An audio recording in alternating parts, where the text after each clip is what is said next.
Good morning, it's May 30th. This is to my liberal friends.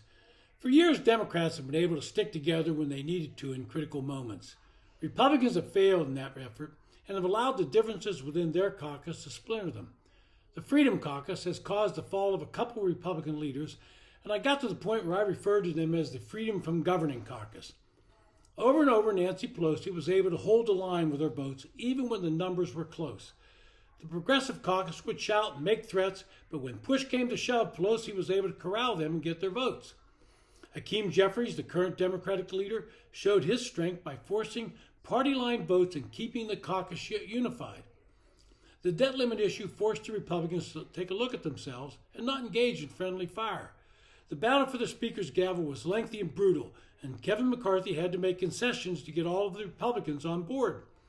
While this was going on, the Democrats just sat back and laughed to themselves while watching this spectacle. It was that fight that convinced Joe Biden and the White House staff that he could demand a clean bill to raise the debt limit.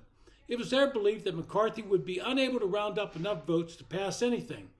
That would have left the Republicans holding the proverbial bag, and the media would have blamed them for allowing the nation to default on its debts. And so Joe Biden maintained his hard-line stance, assuming he would be the victor in the standoff. But as they say, something happening along the way to the church. Instead of being jammed into what Biden wanted, the Republicans forced Joe Biden to the negotiating table by passing the Limit Save Grow bill. Suddenly the Republicans showed unity, and that was the first step in getting what most analysts are saying was a victory for Kevin McCarthy. Yesterday I gave a basic outline of what is included in the negotiated compromise. We're getting new details, and one that I think can be key in the future is a statutory administrative pay-go requirement that federal agencies offset new costs and regulations with comparable cost reductions elsewhere. The GAO will flag violations, giving Congress an opening to vote down the regulation on a majority vote out of the Congressional Review Act. Mr. Biden could veto the vote of disapproval, but the debate would elevate public understanding of regulatory costs.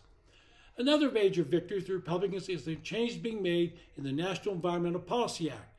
This was put in place in 1970, and these are the first reforms since 1982. The deal sets a much higher threshold for projects that are subject to NEPA review. It also codifies a single lead agency on environmental reviews and includes a 1-year deadline for environmental assessments and 2 years for a full environmental impact statement. These reviews have been taking 5 or more years. It also gives project applicants a new right to sue the government if these deadlines are missed. Now, you can bet that liberals like Raul Grijalva, a Democrat from Arizona and the ranking member on the House Committee on Natural Resources, are going to object. You may remember that Chuck Schumer promised Senator Joe Manchin he would get the Mountain Valley Pipeline done for his vote on the Inflation Reduction Act, only to have it shot down by Congressman Grijalva and other liberals in the House. Well, that fight's over, and Manchin's a winner, thanks to Kevin McCarthy. The text in the debt ceiling bill released on Sunday would approve all the remaining permits to complete the stalled Mountain Valley Pipeline, delivering a big win for West Virginia for both Manchin and Senator Shelley Moore Capito. As I've been saying from the outset, these negotiations are a give and take. Republicans did not get everything in their original bill, and they did not expect to. They didn't get 10 years of enforceable spending limits, and that will cause consternation among those further right in their caucus. And they failed to get work requirements for Medicaid, but they did get them for SNAP. But as someone who has been a lifelong Republican, the most important thing to come out of this entire battle is that McCarthy won on the issues that he felt he could win, and those were politically popular with the public.